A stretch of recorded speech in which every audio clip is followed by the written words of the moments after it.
Ici qu'on permet à des pilotes ukrainiens de défendre leur pays. Les premières missions ont été couronnées de succès, ce succès est aussi le vôtre et je veux vous remercier pour cette mission si sensible et particulière. Nous continuerons de soutenir l'Ukraine face à la guerre d'agression, parce que nous savons, par notre histoire et dans notre géographie, en particulier ici, ce qu'être occupé signifie. C'est d'ici aujourd'hui que les aviateurs de Luxeuil sont engagés pour notre souveraineté.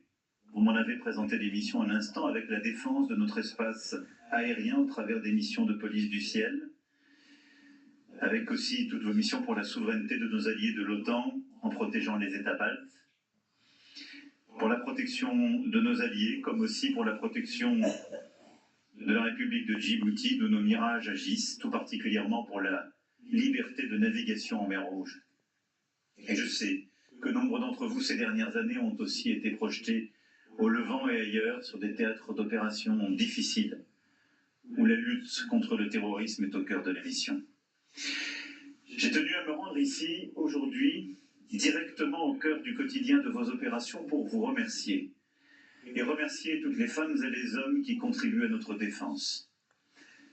J'ai surtout tenu à me rendre auprès de vous pour vous annoncer d'importantes décisions pour nos armées dans leur organisation, leur format, leur adaptation, mais également importantes pour ce territoire. Vous le savez, depuis 2017, nous avons voulu rompre avec la réduction des budgets de défense, avec aussi les sous-exécutions des lois de programmation militaire. L'effort qui a été entamé avec la première revue stratégique, puis les 2 lois de programmation militaire, rejoint les grandes heures de l'histoire de notre nation. À travers ces 2 lois de programmation militaire, nous aurons doublé le budget de nos armées. Doublé. Et donc nous n'avons pas attendu ni 2022, ni la bascule qui est en train de s'opérer pour découvrir que le monde dans lequel nous évoluons est de plus en plus dangereux, de plus en plus incertain, et qu'il impliquait d'innover davantage, mais aussi de retrouver de la masse dans certaines catégories, de recouvrer plus d'autonomie dans certaines de nos capacités militaires. Tout cela, nous l'avons commencé, et c'est ce qui me permet de vous dire que l'armée française est à coup sûr l'armée la plus efficace du continent. Oui, la mieux dotée, la plus complète, la mieux entraînée. Mais nous allons poursuivre cet effort. En effet, il était indispensable, il nous a permis de réparer, de moderniser, de nous projeter. Dès les vœux aux armées, il y a quelques semaines, j'ai demandé à notre ministre et au Sénat de pouvoir aller plus loin. Et l'accélération des événements m'a conduit à prendre des décisions supplémentaires qui sont en train d'être instruites. Des travaux précis sont en cours.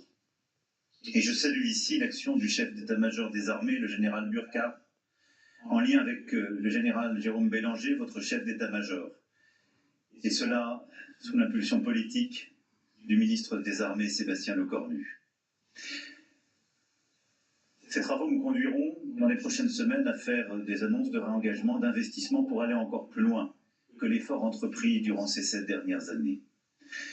Des premières conclusions s'imposent et je veux ici vous dire que l'armée de l'air et de l'espace bénéficiera de davantage de commandes de Rafale. C'est un impératif dans le contexte actuel. C'est aussi un choix naturel pour intégrer l'effort des aviateurs vis-à-vis de l'Ukraine avec la cession de nos mirages. Oui, nous allons accroître et accélérer les commandes de Rafale. Mais dans ce cadre, je suis venu vous dire aujourd'hui que non seulement la base aérienne de Luxeuil allait rester pour tous ceux qui avaient un doute sur son avenir, mais qu'elle allait s'accroître de manière inédite et retrouver sa place pleine et entière dans la dissuasion nucléaire française. Je vous annonce que la base aérienne de Luxeuil va bénéficier d'investissements massifs pour accueillir les 2 prochains escadrons de Rafale. Son format va doubler pour atteindre près de 2000 militaires et civils à l'horizon 2035. C'est cela la transformation des 10 ans devant nous. Cet effort de défense va bénéficier à l'ensemble de la région, Outre l'activité de défense, ce sont près de 3 000 à 4 000 nouveaux habitants, des familles, dont quelques centaines d'enfants qui viendront étudier au sein de vos écoles, dans l'environnement proche de Luxeuil. Et je sais combien vous y tenez et combien les élus ici présents y tiennent. Et je veux les remercier pour leur soutien sans faille à nos aviateurs, nos mécaniciens, nos civils des armées.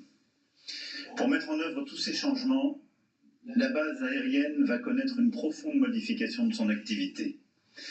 Les opérations vont progressivement laisser la place à un vaste chantier de modernisation et ce seront près d'1,5 milliard d'euros qui seront investis par l'État pour moderniser et adapter la base aérienne, en particulier ses infrastructures opérationnelles et de vie. Vous le comprenez, par ces travaux, par ce réinvestissement, la vocation nucléaire historique de Luxeuil se poursuivra.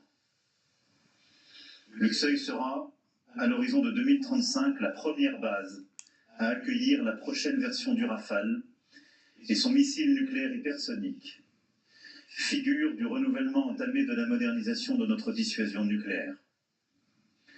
Luxeuil poursuivra ainsi sa longue histoire au service de la mission qui constitue le cœur de notre défense. Au-delà de ces perspectives positives, je veux ici partager avec vous une conviction. Notre pays et notre continent devront continuer de se défendre, de se doter, de se préparer, si nous voulons éviter la guerre. C'est le choix que nous avons fait, que nous continuerons de faire. La dissuasion est à cet égard une composante historique et essentielle de la défense de la nation. Et c'est une chance pour notre pays. C'est pourquoi nous continuerons de renforcer chacune de ces composantes. J'aurai l'occasion de revenir sur chacun de ces points dans les semaines et les mois qui viennent. Mais ce que je vous annonce aujourd'hui à Luxeuil est une étape importante pour la dissuasion nucléaire française, pour nos armées et évidemment notre armée de l'air et de l'espace. Mais au-delà des capacités, au-delà des investissements, au-delà des équipements, ce qui fait la force de nos armées, ce sont les femmes et les hommes qui la composent. C'est votre expérience acquise sur tous les théâtres d'opération pour défendre notre espace aérien comme ceux de nos alliés ou pour les missions les plus délicates que vous avez pu effectuer dans les derniers mois ou les dernières années. Et c'est cette force d'âme qui compte pour moi plus que tout. Nul ne sait dire ce qui adviendra dans les mois, les années qui viennent.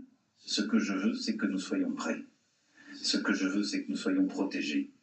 Ce que je sais, c'est que grâce à cette culture de l'engagement, à la force de nos armées, à la force de notre armée de l'air et de l'espace, ensemble, nous saurons faire face.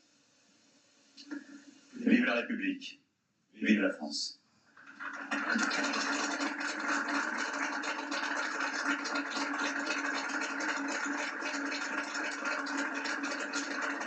Le président Emmanuel Macron qui se montre au cœur de notre dispositif en matière et